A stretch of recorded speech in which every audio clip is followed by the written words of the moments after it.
여러분들 행복하세요? 행복하시군요. 그러면 더 행복하기 위해서 우리에게 필요한 조건들이 뭐가 있을까요? 여러분, 뭐가 있으면 행복하실 거라고 생각하세요? 네? 뭐가 있으면 여러분 행복하실 것 같으세요? 연지? 음식. 음식은 생각도 못했네. 목사님 생각이 너무 짧았다.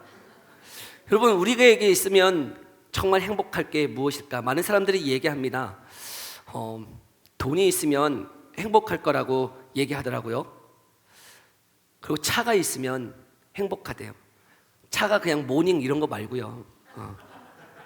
저 부가티라고 하는 차인데요. 엄청 비싼 차죠. 또 뭐가 있으면 행복할까요? 네, 그냥 지금 사는 집 말고요. 이렇게 수영장 딸린 집 있잖아요. 그런 집이요. 또 건강이 있으면 행복할 거라고 생각하고요. 또 명예가 있으면 행복할 거라고 생각해요. 여러분, 그런데 진정한 행복은 거기에 있지 않다라고 이야기하더라고요. 여기 하버드 대학교에서 행복의 조건이라고 하는 책을 펼쳤는데요. 여러분, 그 책을 보니까 무슨 이야기를 하고 있냐면, 지금까지 이야기한 것들 있으면 행복하대요. 그런데 그 행복이 정말 조건이 되기 위해서는 우리에게 필요한 한 가지가 있다는 거예요.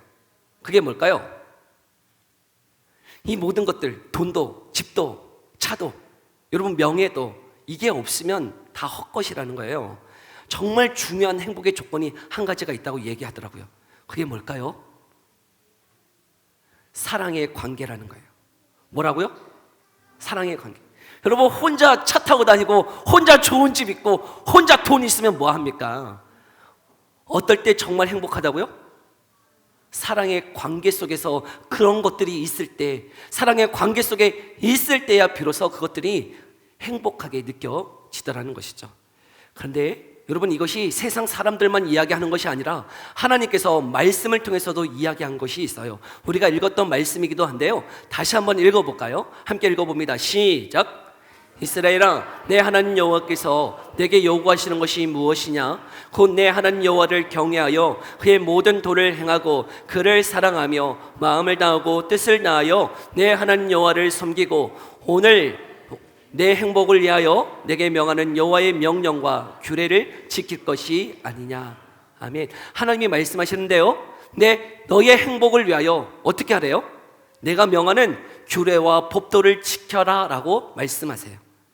너의 행복을 위해서 하나님이 법을 주셨다는 거예요. 하나님의 법. 그 법이 뭘까요?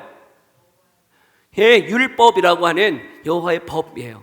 근데 그 율법이 요구하는 게 뭘까? 그 율법이 요구하는 게 있어요. 함께 읽어볼까요? 함께 읽어봅니다. 시작. 선생님, 율법 중에서 어느 계명이 크니까? 예수께서 이르시되 내 마음을 다하고 목숨을 다하고 뜻을 다하여 주 너의 하나님을 사랑하라 하셨으니 이것이 크고 첫째 되는 계명이요 둘째도 그와 같으니 내 이웃을 내 자신같이 사랑하라 하셨으니 이 두 계명이 온 율법과 선지자의 강령이니라. 아멘. 그러니 율법을 요약하면 첫째는 뭐예요? 하나님 사랑하라는 거예요. 둘째는요, 이웃 사랑하라는 거예요. 그러니 하나님이 주신 법, 율법은 뭐 하라는 거죠? 사랑하라는 거예요. 사랑하라. 이게 너의 행복을 위하여 내게 명령하는 율법이다라고 말씀하고 있는 것이죠. 아멘. 여러분, 사랑할 때요, 돈이 있고, 사랑할 때 집이 있고, 사랑할 때 건강하고, 사랑할 때 잘 되어야 여러분 참된 행복이 있다는 것이에요. 사랑. 근데 그 사랑, 누구를 먼저 사랑하는 거예요? 하나님을 사랑하는 거예요. 하나님을 사랑하고 또 누구를 사랑하고요? 이웃을 사랑할 때, 그때 참된 행복이 있다는 거예요. 여러분, 그 하나님 사랑 왜 해야 될까? 하나님 사랑을 왜 해야 될까? 우리에게 이렇게 말씀하시네요. 함께 읽어볼까요? 시작. 감사하지도 아니하고 오히려 그 생각이 허망하여지며 미련한 마음이 어두워졌나니 스스로 지혜 있다 하나 어리석게 되어 썩어지지 아니하는 하나님의 영광을 썩어질 사람과 새와 짐승과 기어다니는 동물 모양의 우상으로 바꾸었느니라.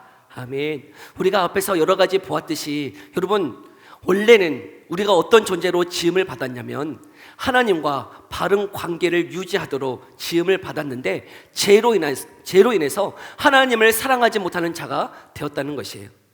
여러분, 갓난아이가 언제 가장 행복할까요? 언제 가장 행복해요? 갓난아기가 엄마의 품속에 있을 때 가장 행복해요. 그러면 물고기는요, 언제 가장 자유로울까요? 바다 그 물속에 있을 때 가장 자유롭고 행복하더라는 거예요. 저와 여러분은요, 어느 관계에 있을 때 가장 행복하냐면 바로 성경은 이야기하기를 하나님과 우리 사이에 바른 관계가 있을 때 행복하다 말씀하세요. 그런데 죄로 인해서 하나님과 우리 사이의 관계가 어떻게 되어 있다는 거예요? 깨어져 있다는 것이죠. 하나님과 우리 사이에 그 죄로 인한 깨어짐이 지금 우리의 상태다라고 말씀하고 있어요. 두 번째 법이 뭐였죠? 이웃을 사랑하라는 거였어요. 근데 우리가 이야기할 때 나는 이웃 잘 사랑하고 있는데요? 라고 대답하실지 모르겠어요. 그렇죠? 근데 그 이웃, 여러분들이 생각하는 이웃은 누구입니까? 가족, 친구, 더 넓게 직장 동료, 거기까지가 우리의 이웃일 거예요. 근데 그 이웃 중에서도 여러분, 마음이 안 맞으면 여러분 어떻게 하세요?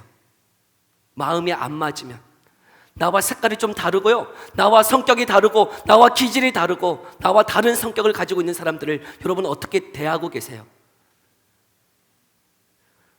말도 섞지 않죠. 그런데 성경은 그 이웃을 사랑하라 라고 했을 때 여러분, 그 의미가 뭘까요? 어떤 이웃을 사랑하라고 말씀하고 있을까? 함께 읽어볼까요? 함께 읽어봅니다. 시작. 너희가 너희를 사랑하는 자를 사랑하면 무슨 상이 있으리요? 세리도 이같이 아니하느냐? 또 너희가 너희 형제에게만 무난하면 남보다 더하는 것이 무엇이냐? 이방인들도 이같이 아니하느냐? 내가 사랑하는 사람, 내 안에 관계 맺고 있는 그 사람 사랑하는 것, 모든 사람이 다 하는 거예요.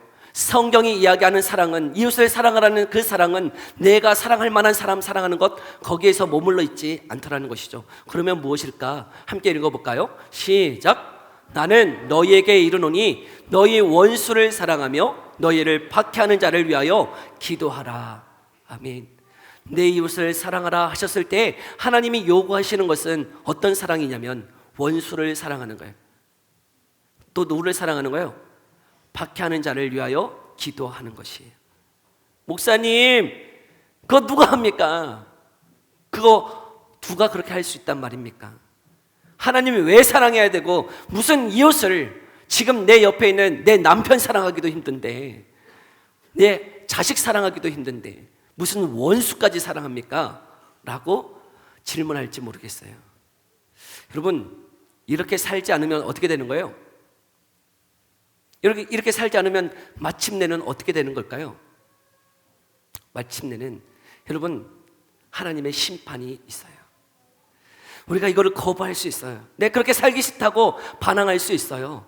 그런데요, 그렇게 살지 않는 자들에게는 마침내 우리에게 주어지는 것이 무엇이냐면 하나님의 심판이라고 하는 것이죠. 하나님의 그 앞에 설 날이 있어요. 여러분, 그 날을 기억하십시오. 그리고 우리에게 말씀하시는 것이 있어요. 여러분, 이거 한번 읽어볼까요? 함께 읽어봅니다. 시작.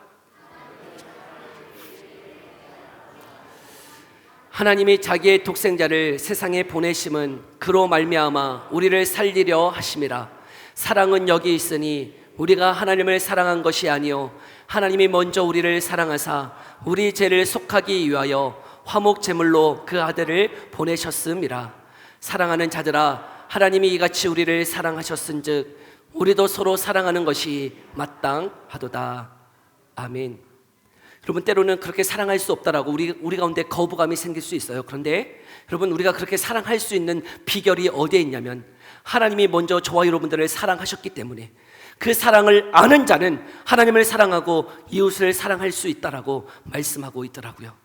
나는 그렇게 사랑할 수 없는 죄악된 죄인이에요. 그런데요, 하나님이 먼저 저와 여러분들을 십자가의 죽으심으로 사랑하셨기 때문에 그 사랑을 아는 자는 여러분 하나님을 사랑하고 이웃을 사랑할 수 있다라고 말씀하고 계세요.